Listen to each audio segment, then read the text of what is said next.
This is Baloo, a rescued bear who can't survive in the wild. And this is his human, who annoys him constantly. But watch Baloo's eyes. Behind the annoyance, there's love.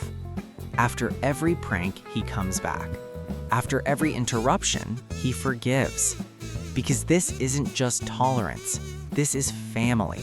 The kind where you're annoying, but you're their annoying human. That's brotherhood.